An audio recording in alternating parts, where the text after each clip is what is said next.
Everyone, আসসালামু আলাইকুম। Welcome back to my channel. So আগের ভিডিওতে আমরা কুর্তি কাটিং করার সমস্ত ডিটেলস জেনেছি। আজকে আমরা সেলাই করার বিভিন্ন স্টিচ জানবো। যারা আমার আগের ভিডিওটি দেখেননি তারা অবশ্যই গিয়ে দেখে নেবেন। আর আজকের ভিডিওতে আমি আন্ডার কাভার, শোল্ডার জয়েন্ট এবং সাইড ফাড়ার বিভিন্ন ট্রিক্সগুলো দেখিয়ে দেবো।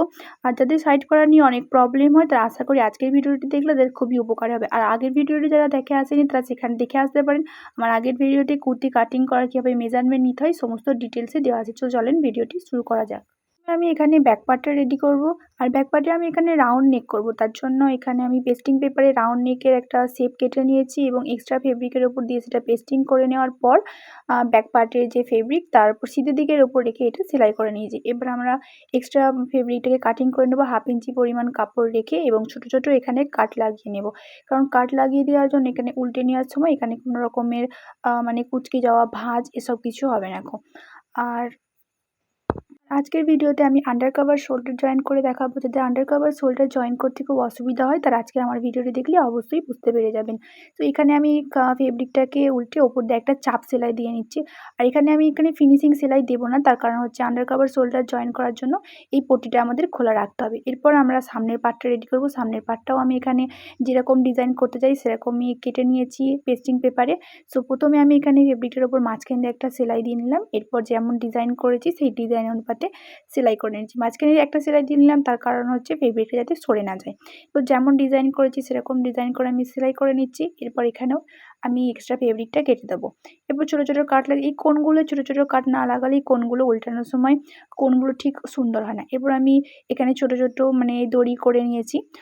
এগুলো আমি এখানে প্রথমে রেখে দেখে নিচ্ছি কেমনভাবে আমি রাখবো।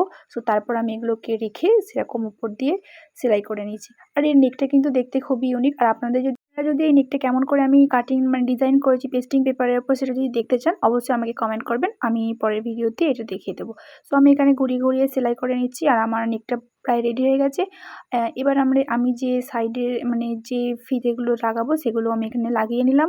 এরপর আমি নিচে যেহেতু আমার জয়েন্ট হতে হবে, আমার লেন্থটা একটু শর্ট হচ্ছিলো, তো আমি এখানে একটা এক্সট্রা ফেব্রিক দিয়ে জয়েন্ট দিয়ে নিচ্ছি। আর যেহেতু আমি এখানে জয়েন্ট দিচ্ছি এখানে আমি একটা লেস বসিয়ে নেবো যাতে আমাদের জয়েন্টটার লাইনটাও কভার হয়ে যায় আর একটা ডিজাইনের মতোও দেখতে লাগে। আপনারা দেখেন কত সুন্দর লাগছে লেসটা দেওয়ার পর। এরপর আমি এখানে সাইডে একটা দড়ি লাগাবো। তার জন্য এখানে আমি 6 ইঞ্চি মার্কিং করে সোজা লাইন টেনে নিলাম। এবার এই 6 ইঞ্চি লাইনের ওপরে আমি এখানে 2 ইঞ্চি করে ছোটো ছোটো দড়ি কেটে নিয়েছি এবং এগুলো ছোটো ছোটো মানে ঘরের মতো শেপ করে যেগুলোতে দড়ি লাগানো হয় সেরকম রিংয়ের মতো শেপ করে এখানে লাগিয়ে নিচ্ছি। এবং আমি যে লাইনটা টেনেছি সেই লাইনটার দুটো সাইডই এটা লাগাতে হবে, এদিকে 3টে এদিকে 3টে করে। আর এর পিছন পার্টটা মানে লাইনের দিকে যেন হয়। এরপর একটা এক্সট্রা ফেব্রিক নিয়ে নিলাম এবং তার উপরে রাখলাম এবং একদিক থেকে যেহেতু আমি 6 ইঞ্চি নিয়েছি সো ওই ফেব্রিকের ওপরেই 6 ইঞ্চি রেখে আমি একটা মাঝখান দিয়ে লাইন টেনে নিলাম এবং পিন আপ করে দিচ্ছি এবং ওই লাইনের ওপর দিয়ে আমাকে এবার সেলাই করতে হবে। সো আমি নিচে থেকে এখানে একটা সেলাই করে নিচ্ছি পুরো যতদূর পর্যন্ত আমি মানে সাইডটা রাখতে চাই ততদূর পর্যন্ত। আর এখানে এটা আমি পুরো কোমরের একটুখানি নিচে পর্যন্ত রেখেছি। সো এরপর আমি এখানে কাঁচি দিয়ে কেটে দিচ্ছি, কোণ দুটো এখানে আমি কেটে দেবো। এরপর এক্সট্রা ফেব্রিকটা পিছন দিকে উল্টে ওপর দিয়ে সেলাই করে নেবো। এরপর প্রথমে আমি এখানে একটা চাপ সেলাই দিয়ে নিচ্ছি, এরপর ফেব্রিকটাকে উল্টে ডবল পার্ট করে নিয়ে ওপর দিয়ে সেলাই করে নেব। যেমন আমরা চুড়িদারের সাইড ফাড়া করি সেরকম এখানে ডবল ফোল্ড করে নিয়ে ওপর দিয়ে একটা সেলাই দিয়ে নেব।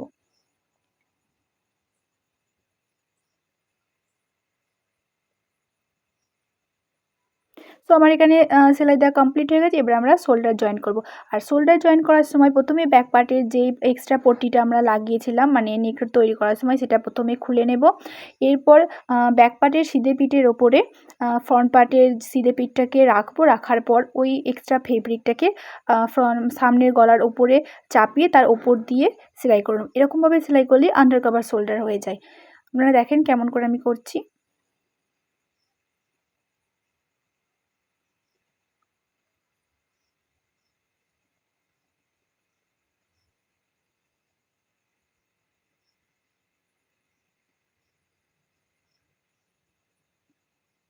দেখেন কত সুন্দর ফিনিশিংটা হয়েছে, এদিকেও কত সুন্দর হয়েছে আর এদিকেও কত সেম এরকমভাবে আমি এদিকটাও করে নেব। এদিকে করার সময় এদিকেও আমি প্রথমে ফেব্রিকটাকে এরকম খুলে নিলাম, তার উপরে সামনের গলাটা রেখে ওটার ফেব্রিকটা উপরে চাপিয়ে তার উপর দিয়ে সেলাই করেছি। অবশ্যই এখানে ডবল সেলাই দিয়ে দেবেন যাতে খুলে না যায়। এরপর ওপর দিয়ে ফিনিশিংয়ের সেলাইটা আপনারা দিয়ে নেবেন, হাতেও দিতে পারেন আবার মেশিনেও করে নিতে পারেন। আমি এখানে মেশিনেই করে নিচ্ছি। সো আমার এখানে গলা তৈরি করা ready, under cover shoulder join করাও রেডি হয়ে গেছে। দেখেন কত সুন্দরভাবে হয়ে গেছে। এবার আমরা সাইডের ফিটিং সেলাইটা করে নেব। তো আমাদের গলা রেডি করা কমপ্লিট হয়ে গেছে। এবার আমরা সাইডের মেজারমেন্ট নিয়ে এবং সাইড ফাড়াটা তৈরি করব। তো প্রথমে সাইড ফাড়ার জন্য আমি এখানে সাইডের মেজারমেন্ট থেকে সেলাই করব, আর মেজারমেন্ট দিয়ে সেলাই করার জন্য উপর থেকে কিছুটা পরিমাণ গ্যাপ রেখে তারপর সেলাই করা শুরু করব, কারণ ওখানে হাতা জয়েন করার সময় আমাদের প্রয়োজন। এরপর আমি কোমর পর্যন্ত পুরো একটা সেলাই দিয়ে নেব। এরপর কোমরের কাছে যেখান থেকে আমার সাইড ফাড়া শুরু হবে সেখানে এসে সেলাইটা থামিয়ে ওখানে ডাবল স্টিচ দিয়ে কিছুটা পরিমাণ গ্যাপ দিয়ে নিচের দিকে আবার সোজা সেলাই করে আসব। এরকম মাঝে গ্যাপটা দেওয়ার পর ওখান থেকে আমার সাইড ফাড়াটা শুরু হবে। এরকম সেম পদ্ধতিতে সাইডেরটাও করে নেব, কিন্তু ওখানে শুধুমাত্র কোমর পর্যন্তই সেলাই করব, নিচের দিকে কোনো সেলাই করব না। এরপর আমি যেখানে আমার সাইড ফাড়াটা শুরু হচ্ছে সেখানে একটা এক্সট্রা পট্টি দিয়ে উপরে সেলাই দিয়ে নিচ্ছি। এর ক্ষেত্রে কী হবে, কুর্তি এখানে আমাদের যে প্রেসার পড়ে সেই প্রেসারটার জন্য কুর্তিটা ফেটে যাবে না। এরপর আমি কুর্তিটাকে এরকম হাতে করে বিছিয়ে নিয়ে যে ফেব্রিকটা সেলাই দিয়ে নিচ্ছি, দুদিকে ফেব্রিকটাকে সমান করে দিয়ে এরকম 2 ফোল্ড করে নিলাম। করে নেওয়ার পর এর উপর দিয়ে সেলাই করে নেব। এরকমভাবে সাইড ফাড়া করলে আপনাদের যে দুদিকেই সমান পরিমাণের থাকবে, কোনো একটা ফেব্রিক টেনে যাওয়া বা এরকম সমস্যা যাদের সাইড ফাড়া করতে খুবই অসুবিধা হয় তারা এরকমভাবে প্রথমে দুটো ফেব্রিককে একসঙ্গে নিয়ে সেলাই দিয়ে নেওয়ার পর এরকম দুটো ফেব্রিককে সাইডে করে নিয়ে এরকমভাবে ডবল ফোল্ড করে সেলাই করে নেবে। এবার এখানে যতদূর পর্যন্ত আমি পটিটা লাগিয়েছিলাম, এক্সট্রা যে ফেব্রিকটা লাগালাম ততদূর পর্যন্ত সেলাইটা নিয়ে এসে এদিকে অবশ্যই এখানে একটু ডবল সেলাই দিয়ে নেবেন এবং নিচের দিকে ঘুরিয়ে সেম এরকমভাবে নিচের দিকে ডবল ফোল্ড করে সেলাই করে দেব।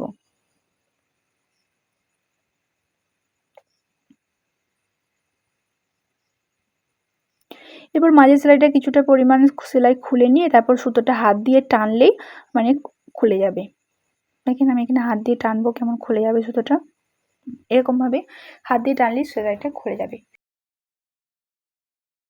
যেহেতু আমি এখানে সুতোর ঘরটা 5 পয়েন্টে রেখেছি তার জন্য 5 নম্বর সুতোর ঘরে রেখেছিলাম সেই জন্য।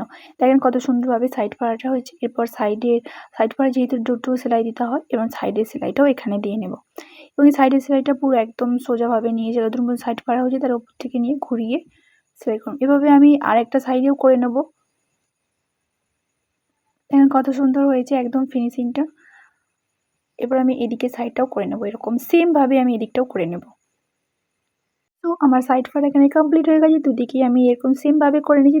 দেখেন কত সুন্দর লাগছে। আর এটা কোনো রকমই টেনে যায়নি। এবার আমরা স্লিভ অ্যাটাচ করে নেব। স্লিভ অ্যাটাচ করে নেব, আমি এখানে স্লিভটা অলরেডি রেডি করে নিয়েছি।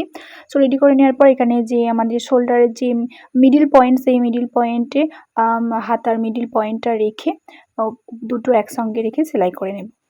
অবশ্যই হাতার এবং শোল্ডার জয়েন করার সময় এখানে ডবল স্টিচ দিয়ে দেবেন যেন খুলে না আসে। এরপর আমি হাতার মেজারমেন্টটা সেলাই মার্কিং করে নিচ্ছি এবং এখান দিয়ে ফিটিং সেলাইটা একদম দিয়ে নেব। ফিটিং সেলাই দেওয়ার সময় এখানে শোল্ডার যেখানে জয়েন আছে অবশ্যই সেখানে ডবল স্টিচ দিয়ে নেবেন এবং তারপর নিচে পর্যন্ত একদম সেলাই করবেন। দেখেন কত সুন্দর হাতার ডিজাইন হয়েছে। আর হাতার ডিজাইনটা আমি কেমনভাবে রেডি করলাম প্ল্যাকার্ড দিয়ে যদি দেখতে চান অবশ্যই কমেন্ট করবেন, আমি প্ল্যাকার্ড দিয়ে ডিজাইনটা দেখিয়ে দেবো। এবার আমি অপর সাইডের হাতাটাও এরকম সেমভাবে সেলাই করে নিচ্ছি। দুটো হাতা একসঙ্গে শোল্ডার আর হাতা একসঙ্গে নিয়ে এর সেলাই করে নিচ্ছি পুরো একদম কোমর পর্যন্ত। এরপর নিচের যে ফেব্রিকটা চুড়িদারের নিচেটা ফোল্ড করে নিচ্ছি, ডাবল ফোল্ড করে সেলাই করে নিচ্ছি আমি। আর নিচেটা ডাবল ফোল্ড করে সেলাই করা হয়ে গেলেই আমাদের চুড়িদার সম্পূর্ণ কমপ্লিট। এরপর এখানে আমি দড়িটাও অ্যাটাচ করে নিয়েছি, মাঝখানে যে আমার দড়িটা লাগানো ছিল। সো এটা হচ্ছে আমার চুড়িদারের ফাইনাল লুক, দেখতে পাচ্ছেন। আর মেজারমেন্ট নিয়ে স্ট্রেট প্যানের কাটিং অ্যান্ড স্টিচিং যদি দেখতে চান আমি পরের ভিডিওতে আপলোড করে দেবো, ওখান থেকে আপনারা দেখে নেবেন। আজ এই পর্যন্তই, টাটা, আল্লাহ হাফেজ।